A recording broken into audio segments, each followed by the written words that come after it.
Now, I would say this build is actually quite a bit different than the usual ones I would do, mainly because I would actually have some proper weapons equipped. Well, you know, the mother of all dragons, I don't think really uses that many weapons. In fact, I think she pretty much just uses dragons. So I had to create a build just centered around all the Dragon Communion spells, and summoning those dragons out. And with this build, you can put on one of each of the Dragon Communion spells. It's really fun. So I guess for the actual weapon you would use would be the Dragon Communion Seal. This is going to allow you to actually use your incantations, and it's going to boost that damage quite significantly. For your offhand weapon, you can actually put the Azur's Glintstone Staff on. You don't even need the stats for it. The only thing that this is doing is reducing the casting speed for your incantations, and that is the only purpose we really need it for. So for the gear, the best one to use was a Snow Witch robe. This is Ranni's gear, minus the hat. And since there's no gloves with that actual set, I just threw on the Astrologer's gloves. And if you want, you can also throw on that Elden Lord crown, and this will just, you know, give you a little bit more damage negation. And it doesn't actually look that bad.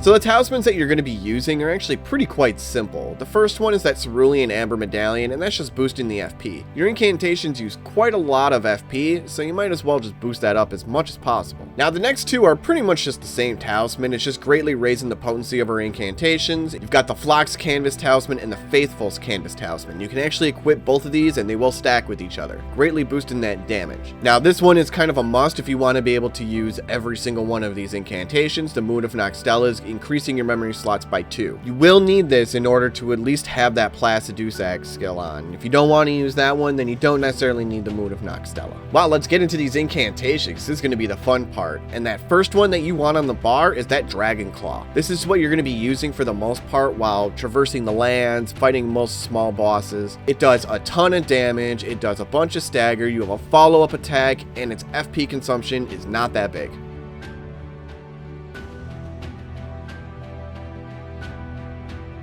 For when you have a bit tougher enemies, you want to try to beat them in one shot, this Dragon Maw incantation, really good. You're only going to have one big bite on them, but that damage is real fierce. Now this third one, the Grail's Roar, this one is really good if you have a bunch of enemies starting to surround you. You back out, get yourself some distance, use the Grail's Roar, and it's going to hit everybody, and it's going to hit them decently hard. Now it's time to get into the elemental attacks, and the one you really want on there to use most often, especially against bosses, is Exyke's Decay. This is just going to give them rot. Obviously, you're going to want to rot that boss up, especially if it's possible. Not every boss can be rotted, but when it can, you definitely want to use it.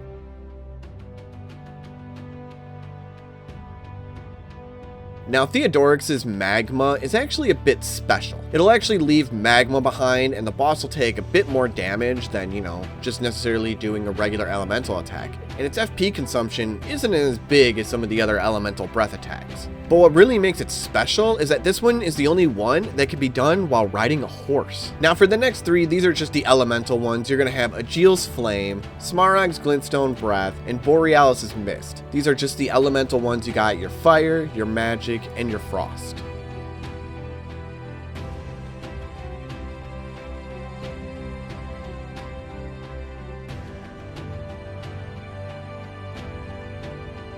These ones are going to be pretty situational, only when the boss is only going to, you know, take some extra damage from it or something. Otherwise, you're going to be using a bunch of Dragon Claws, Dragon Maws, or what have you. Now, Placidax's Ruin doesn't actually get boosted by the Dragon Communion Seal, surprisingly. Maybe it's a bug, maybe not, who knows. But you know what? This spell is really fun to use, and it can just annihilate anything anyways.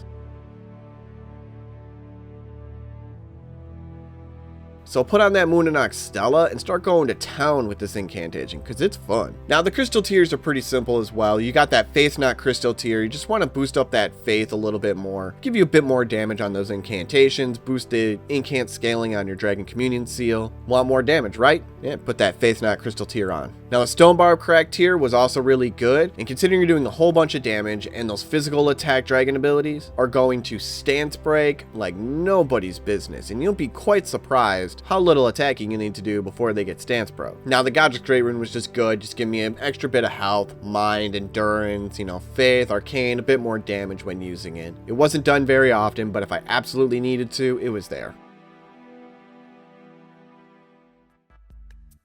With the stats, I put Vigor up to 40. That gave me just enough HP to pretty much knock out anything I needed to. Mind, this is the one that's more important. I put that at 50, and you're going to want to boost that up even more, especially if you're above level 150. Keep increasing that FP because it's going to allow you to do more incantations. In between 50 and 60, you actually get a huge amount of FP.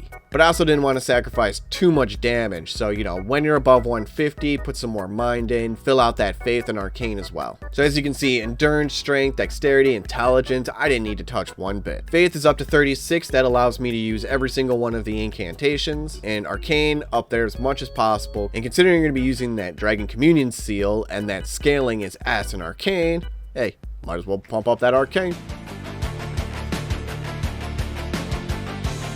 Now I would actually say using this build is quite simple. For the most part, when you're traversing the world, you're just going to be using those physical abilities. The Dragon Claw, the Dragon Maw, the Grail's Roar. The real big thing is just kind of seeing what enemy you're trying to fight and switching your element of dragon, to the appropriate one, or using physical, or maybe using some deterrents, or just go hardcore balls to the walls and use Placidax's Rune just on everything you see.